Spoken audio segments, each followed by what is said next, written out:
সম্প্রতি পাকিস্তানের একটা কার্গো জাহাজ বাংলাদেশের চট্টগ্রামের কাছে বন্দরে নোঙর করেছে।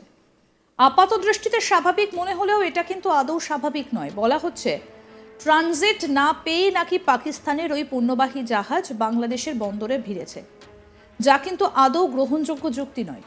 কারণ এই জাহাজটি নোঙর করার পর থেকে অদ্ভুত একটা গোপনীয়তা মেনটেন করা হচ্ছে।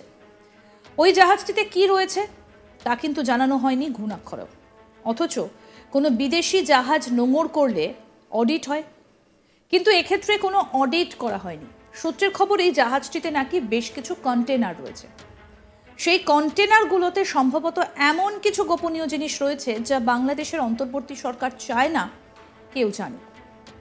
এই বিষয়টিকে মোটেই ভালো চোখে দেখছে না ভারত। এই বিষয়ে আজ তাক বাংলায় ফোনে প্রতিক্রিয়া জানিয়েছেন আন্তর্জাতিক সম্পর্ক বিশেষজ্ঞ শুভাশিস ব্যানার্জি। তিনি বলছেন যে যুক্তি বাংলাদেশ সরকার দিচ্ছে সেটা আদৌ গ্রহণযোগ্য নয়। বাংলাদেশের হাসিনা সরকারের পতনের পর মোহাম্মদ ইউনূসের নেতৃত্বে যে অন্তর্বর্তী সরকার শপথ নিয়েছে, সেই সরকার মোটেই ভারতের সঙ্গে সুসম্পর্ক বজায় রাখার ব্যাপারে উদ্যোগী হয়নি, বরং ভারতের শত্রু দেশ বলে পরিচিত পাকিস্তানও এবং চীনের সঙ্গে ইদানিং সখ্যতা বেড়েছে বাংলাদেশের, যা ভারতের কাছে যথেষ্ট উদ্বেগের। এইভাবে বাংলাদেশের বন্দর ব্যবহার করে পাকিস্তান থেকে শুরু করে চীন ভারতের বিরুদ্ধে আক্রমণ বা নাশকতামূলক কাজ করতে পারে, এমন সম্ভাবনা উড়িয়ে দেওয়া হচ্ছে না। এই জায়গায় দাঁড়িয়ে বুধবার করাচি থেকে আসা সেই কার্গো শিপ যেটা চট্টগ্রামে এসে ভিড়েছে, সেটা নিয়ে কিন্তু ইতিমধ্যেই সন্দেহ দানা বাঁধছে। কোথাও একটা রাখো ঢাকো ব্যাপার রয়েছে। এই বিষয় নিয়ে কি বলছেন আন্তর্জাতিক সম্পর্ক বিশ্লেষক শুভাশিস ব্যানার্জি, আসুন শুনে নিন। চট্টগ্রাম যে বন্দর রয়েছে, যে পোর্ট রয়েছে, সেখানে একেবারে সরাসরি করাচি থেকে সেই শিপটা এসেছিল এবং সেটাকে ঘিরে একটা কড়া নিরাপত্তার মোড়ক আমরা দেখেছি। সবকিছু যেন একটা রাখো ঢাকো ভাব। তাহলে কি এই মুহূর্তে পাকিস্তানের সঙ্গে হাত মিলিয়ে ভারতের বিরুদ্ধেই বাংলাদেশ, অর্থাৎ ভারতের বিরুদ্ধে বাংলাদেশ পাকিস্তান হাতে হাত মিলিয়ে ষড়যন্ত্র করছে? এই প্রশ্নটা খুব স্বাভাবিকভাবেই উঠে আসছে। আমরা এই বিষয় নিয়ে আলোচনা করব। আন্তর্জাতিক সম্পর্ক বিশ্লেষক শুভাশিস ব্যানার্জি এই মুহূর্তে রয়েছেন আমাদের সঙ্গে টেলিফোন লাইনে। শুভাশিস, আজ তাক বাংলায় স্বাগত জানাই আপনাকে। শুরুতে যেটা আপনার কাছ থেকে জানতে চাইবো, এই মুহূর্তে দাঁড়িয়ে বর্তমান যে পরিস্থিতি, তাহলে কি পাকিস্তান আর বাংলাদেশ হাত ধরাধরি করে ভারতের বিরুদ্ধে কোনো ষড়যন্ত্র করছে? আপনার কি মনে হয়?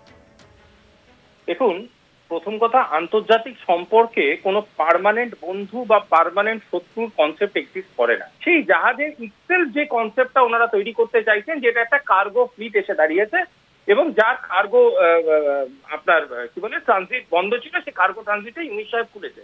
আমি বলছি এটা টোটালি একটা ওয়ে, এবং এই টোটাল কনসেপ্টটা যেটা উনি বোঝাতে চাইছেন, এটা একটা মিথ্যে কনসেপ্ট। তার কারণটা হলো, এই যে কার্গো শিপটা এসছে, এই কার্গো শিপটা হচ্ছে চাইনিজ মেড, এবং এই কার্গো শিপের মধ্যে এমন কন্টেনার এসছে যেই কন্টেনারের ইঙ্গিত এবং তার আন্তর্জাতিক যে ধরনের ঘটনার সাথে লিঙ্কেজ পাওয়া যাচ্ছে, সেগুলো অত্যন্ত ভয়ঙ্কর।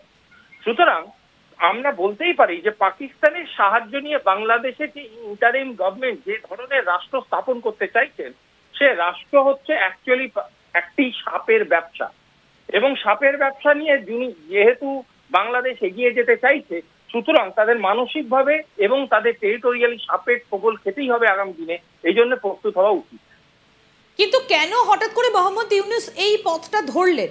শেখ হাসিনার সঙ্গে তার সম্পর্ক ভালো ছিল না সেই কারণে? যে জাহাজটা ঢুকেছে চট্টগ্রামে সরাসরি করাচি থেকে এসে, একটা গুজব রটেছে, কোটানকোট গুজব, যে তাতে নাকি বেশ কিছু অস্ত্রশস্ত্র আছে, এরকম কিছু চীনের, এরকম কিছু খবর কি আপনার কাছে রয়েছে? দেখো, খবর নয়, কিন্তু কিছু ইন্ডিকেশন প্রচন্ডভাবে ভয়ঙ্কর। একটা জিনিস হচ্ছে, আমি একদম ডেটা তুলে আমি আপনাকে বলছি, এই জাহাজ কোনোভাবেই বাংলাদেশে বা পাকিস্তানে যোগাযোগে তৈরি নয়। এই জাহাজ তৈরি করেছে জংজিং ডা বলে একটি কোম্পানি চীনের, এবং এই জাহাজ জেবেল আলী ইউএইতে ছিল, এবং এটা অক্টোবর মাসে 26শে অক্টোবর সেখান থেকে রওনা দেয়, এবং 31শে অক্টোবর মানে করাচিতে এটাকে পাওয়া যায়, এবং করাচিতে এটা লোডিং হয়। এবং পরবর্তীকালে সব থেকে অবাক করা কথা, সেটা হচ্ছে এর ভিতরে যে কন্টেনার বা যে সাইজের কন্টেনার গুলো ট্রাভেল করছে, সেই সাইজের কন্টেনারের একটা অডিট হওয়াটা ভীষণভাবে প্রয়োজন, যেটাকে আমরা অ্যাকোয়া অডিট বা আমাদের যে কোনো মেরিন প্রোটোকলেই ফেলে, যে অডিট যে কোনো শিপমেন্ট বা ফ্লিট আসবে তার অডিট হবে। অদ্ভুত রকম ভাবে এই অডিট বা চেকিং সিস্টেমটাকেই বাংলাদেশের ইন্টারিম গভর্নমেন্ট নাকচ করে দিয়েছে, কোনো দরকার নেই বলে। কেন দরকার নেই? মানে এমন কি জিনিস এই ফ্লিটে ঢুকছে যেই কার্গোটা বাংলাদেশের সাধারণ গভর্নমেন্টের জানার অধিকার নেই। যদি আনাজ ঢোকে তাহলে আনাজ জানাক, যদি খাতাপত্র বইপত্র ঢোকে, জামা কাপড় ঢোকে জানাক, জানার জন্যই তো অডিট। তাহলে সেই অডিট বা সেই লিস্ট কেন সাধারণ মানুষ পেতে পারছে না? এর কারণটা হলো এই গোটা বিষয়টার মধ্যে এমন এমন কিছু কন্টেন্ট ঢুকছে, যেই কন্টেন্ট গুলো কিন্তু অত্যন্ত অত্যন্ত ভয়ঙ্কর। এবং আমি তোমাকে একটা কথা বলছি, কোনো আন্তর্জাতিক কূটনীতিতে কোনো ঘটনা জাস্ট এমনি ঘটে না। কোনো ঘটনার একটা প্রিলিউড থাকে, কোনো ঘটনার একটা প্রেজেন্স থাকে, কোনো ঘটনার একটা ফিউচারিস্টিক ইন্ডিকেশন থাকে। কিন্তু এটা তো ভারতের পেছনে ষড়যন্ত্র করতে গিয়ে নিজের সার্বভৌমত্বকে বিকিয়ে দেওয়া। হ্যাঁ, একদমই তাই। এবং এবং সব থেকে অদ্ভুত করার কথাটা হলো, তুমি ভারত ভুলে যাও, আজকে বাংলাদেশে যেইভাবে পাকিস্তান আর্মি পেনিট্রেট করছে, এটা ৭১-এও ঘটেছিল, তার আগেও ঘটেছিল। এবং সব থেকে ভয়ঙ্কর ইন্ডিকেশন যেটা আসছে, Bangladesh is opening door for China, সেটা ডাইরেক্টলি হোক বা ইনডাইরেক্টলি হোক। এবং বাংলাদেশ এমন একটা জায়গায় বারবার করে চায়নাকে পেনিট্রেশন দিচ্ছে থ্রু পাকিস্তান। আর আমি তাদের স্টেটমেন্ট ধরেই বলছি যে পাকিস্তানকে যে পেনিট্রেশনটা দিচ্ছে, সেটা কিন্তু বাংলাদেশের যে মাইনরিটি ল বা বাংলাদেশের যে মাইনরিটি স্ট্যান্ড, সেটাকে কিন্তু বিরাট ভাবে প্রশ্নের মুখে তুলে দিচ্ছে আন্তর্জাতিক মহলে। আজকে যে কোনো স্টেবল গভর্নমেন্ট বা যে কোনো স্টেবল নেশন বা রাষ্ট্রকে যদি প্রতিস্থাপন করতে হয়, তার মূল ধারা মানে তার মূল ধারার মধ্যে দুটি জিনিস ভীষণ ইম্পর্টেন্ট। তার মধ্যে একটি হলো ইকোনমিক স্টেবিলিটি, আর দ্বিতীয়টি হলো মাইনরিটি রাইটস। আজকে যদি মাইনরিটি রাইটস এস্টাবলিশই না করতে পারে একটা অল্টারনেট গভর্নমেন্ট, তাহলে সে কি জিনিস প্রমাণ করতে এসছে এখানে? তার মানে সে একটা নির্দিষ্ট এজেন্ডা নিয়ে কাজ করছে। এবং এই নির্দিষ্ট এজেন্ডার যে গত ৩ মাসে আমরা যা যা যা যা প্রতিফলন দেখেছি, এই প্রতিফলনগুলো শুধুমাত্র বাংলাদেশের পক্ষে ভয়ঙ্কর বা ভারতের আন্তর্জাতিক সম্পর্কের পক্ষে ভয়ঙ্কর সেটা না।